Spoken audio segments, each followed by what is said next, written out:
Hello friends, आप सभी लोगों का स्वागत है हमारे यूट्यूब चैनल पर। तो आज हम देखेंगे कक्षा 8 का प्रज्ञा हिंदी यूपी बोर्ड का पाठ 15। पाठ का नाम है एक स्त्री का पत्र। तो चलिए हम इस वीडियो में इस पाठ के सारांश को देखते हैं। तो सारांश देखने से पहले इसमें कुछ शब्दार्थ दिए गए हैं, इन्हें हम देख लेते हैं। दिया है आओ भगत। आओ भगत का अर्थ होता है आदर सत्कार। पीहर, पीहर का अर्थ होता है मायका। बाजूबंद का अर्थ होता है एक आभूषण जो बाह में पहना जाता है। नाकाम, नाकाम का अर्थ होता है असफल। जगन्नाथपुरी जो कि उड़ीसा राज्य में है, जो हिंदुओं के मान्य चारों धामों में से एक है।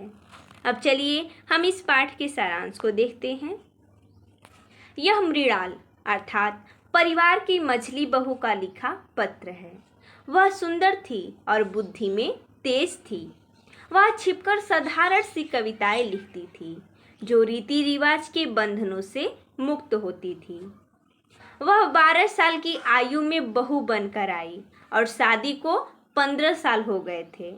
अपनी नन्ही बेटी के मर जाने से वह माँ कहलाने का सुख न पा सकी थी। ससुराल के घर का माहौल रूखा और घुटन भरा था। उसे गाय भैंस की सानी पानी में जीवन बिताना ही पसंद था। जेठानी की छोटी बहन माँ के मरने पर अनाथ होने पर बहन के पास आ गई, लेकिन उस असुंदर गरीब अनाथ लड़की के साथ रूखा व्यवहार देखकर मझली बहू, जिसे मृणाल इस पाठ में प्रयोग किया गया है, ने उसे अपने पास रख लिया। बिंदु मझली बहू से बहुत प्यार करती थी। परिवार वालों को जलन होती थी। अनाथ बिंदु पर चोरी और चेचक हो जाने के दोष लगाए गए। अंत में एक पागल लड़के से उसकी शादी कर दी गई। बेरहम सास और पागल पति से छुटकारा पाकर बिंदु गौशाला में आकर मझली बहू को सोती मिली।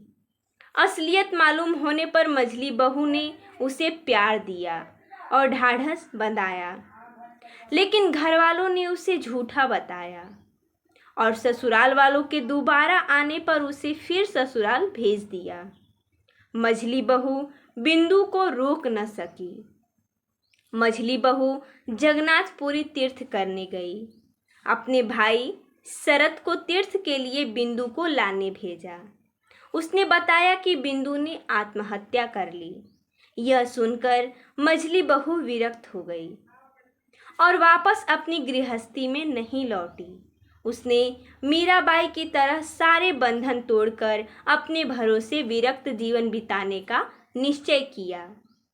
यह था घर वालों के आश्रय से मुक्त एक स्त्री मृणाल मझली बहू का पत्र।